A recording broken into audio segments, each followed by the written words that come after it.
क्या वाकई में लगता है कि एसआईआर से बिहार में खेला हुआ है? नकार नहीं सकते कि ऐसा नहीं हुआ है। कुछ स्तर पर ऐसा किया गया है और कई जगहों पर ऐसा हुआ है। पीडीए प्रहरी इसका विरोध करेंगे, इस पर नजर रखेंगे, तो क्या लगता है ये मोदी शाह के लिए टेंशन की बात है? क्योंकि टेंशन तो आने ही वाली है, क्योंकि बिहार में जो चीज़ हो चुकी है वो चीज़ दोबारा दोहराने नहीं देंगे अखिलेश यादव जी। माना जाए कि आने वाले दिनों में एसआईआर को लेकर घमासान देखने को मिलेगा। घमासान बहुत बड़े स्तर पर देखने को मिलेगा। नमस्कार, आप देख रहे हैं खबर चौक और मैं हूं अमन सिंह वत्स आपके साथ। बिहार चुनाव के जो परिणाम निकलकर सामने आए हैं उसको लेकर कहीं ना कहीं सवाल खड़े हो रहे हैं। विपक्ष लगातार ये कह रहा है कि कोई ना कोई खेला हुआ है। अखिलेश यादव ने इसको लेकर कहा है कि एसआईआर ने जो खेला बिहार में किया है वो यूपी में नहीं हो पाएगा। क्या वाकई में बिहार में कोई खेला हुआ है, और अगर ऐसा है तो किस तरीके से यूपी में एसआईआर का विरोध करेगा? क्योंकि अखिलेश यादव ने कह दिया है कि हमारे पीडीए जो प्रहरी हैं वो यूपी में इस चीज की देखभाल करेंगे और जो खेला बिहार में हुआ है वो यूपी में नहीं करने देंगे। तो आज इसी पर अपने पत्रकार साथी से बातचीत करेंगे कि उन्हें क्या लगता है। जिस तरीके से अखिलेश यादव ने कहा है कि बिहार में खेला हुआ है, क्या वाकई में लगता है कि एसआईआर से बिहार में खेला हुआ है? देखिए, एसआईआर से बिहार में अगर आप खेले की बात करें तो फिर मेरे हिसाब से इसको जो है कुछ पॉइंट्स तो देने ही चाहिए। एकदम हम नकार नहीं सकते कि ऐसा नहीं हुआ है। कुछ स्तर पर ऐसा किया गया है और कई जगहों पर ऐसा हुआ है एसआईआर। और अखिलेश यादव ने सिर्फ बिहार की बात नहीं की, उन्होंने पश्चिम बंगाल और जो है और उत्तर प्रदेश की भी बात की है। तो उनका ये कहना है कि अगर आप एसआईआर लागू करते हैं, एसआईआर के पक्ष में अगर आप चीज़ें लाते हैं, रखते हैं सामने, तो इससे जो है नुकसान तो जाहिर सी बात है देखने को मिलेगा ही। तो और वो ये चीज कह रहे हैं कि अब एसआईआर के जरिए जो खेला होता है उसको यूपी में नहीं होने देंगे।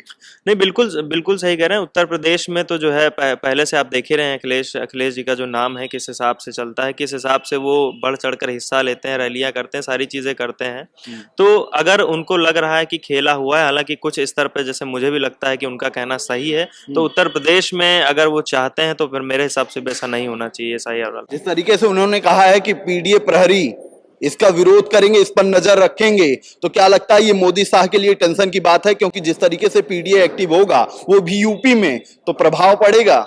नहीं, देखिए, अगर एक्टिव होता है तो जाहिर सी बात है कि मोदी शाह के उस पर असर तो पड़ेगा ही। बहुत टेंशन तो आने ही वाली है, क्योंकि बिहार में जो चीज़ हो चुकी है वो चीज़ दोबारा दोहराने नहीं देंगे अखिलेश यादव जी उत्तर प्रदेश में, मुझे ऐसा लगता है। तो क्या लगता है आने वाले दिनों में एसआईआर का विरोध जबरदस्त तरीके से देखने को मिलेगा, या ये भी जिस तरीके से चुनाव के दौरान ये मुद्दे उठते हैं उसी तरीके से उठ के रह जाएगा? नहीं नहीं, विरोध देखने को मिलेगा, सिर्फ मुद्दा बनकर नहीं रहेगा। आपने पश्चिम बंगाल में भी देखा, ममता बनर्जी की सरकार ने किस तरीके से एसआईआर का विरोध किया है। और अगर इतनी सारी राजनीतिक पार्टियां किसी एक पर्टिकुलर चीज का विरोध कर रही तो जाहिर सी बात है उसके पीछे कोई बड़ा कारण होगा, इसीलिए विरोध दर्ज कर रही हैं। वरना किसी को कोई पड़ी नहीं है किसी भी चीज का मतलब जो है विरोध दर्ज करने की। और एसआईआर का विरोध अगर अखिलेश यादव दर्ज कर रहे हैं तो उनको लग रहा है कि जाहिर सी बात है उसके नाम पे खेला हुआ है, इसलिए उत्तर प्रदेश में वो ऐसा नहीं होने देना चाहते तो हैं। ये माना जाए कि आने वाले दिनों में एसआईआर को लेकर घमासान देखने को मिलेगा। घमासान बहुत बड़े स्तर पर देखने को मिलेगा। हो सकता है आपको मार्च और रैलियां भी देखने को मिले, जैसे कि ममता बनर्जी ने पश्चिम बंगाल में जो है रैली निकाली, सारी चीजें किया, वैसे ही उत्तर प्रदेश में भी अखिलेश यादव जी के द्वारा जो है देखने को मिलेंगी सारी चीजें। ठीक है, तो ये हमारे पत्रकार साथी की राय है कि जिस तरीके से बिहार चुनाव के बाद एसआईआर को लेकर कहीं ना कहीं चर्चा शुरू हुई है तो इसका असर उत्तर प्रदेश में दिखाई देगा। और जिस तरीके से अखिलेश यादव ने कहा है कि पीडीए प्रहरी इस पर नजर रखेंगे, तो हो सकता है कोई बड़ा, जिस तरीके से इन्होंने कहा कि मार्च देखने को मिले या प्रदर्शन भी देखने को मिल सकता है। फिलहाल आज की बातचीत में इतना ही। ऐसी खबरों को आपके बीच में लेकर आते रहेंगे, तब तक देखते रहिए खबर चौक। कैमरा पर्सन आशुतोष के साथ Aman Singh Vats, Lucknow. New public inter college Lucknow, admission open. For more information call 0522 282232 और 7755 089585।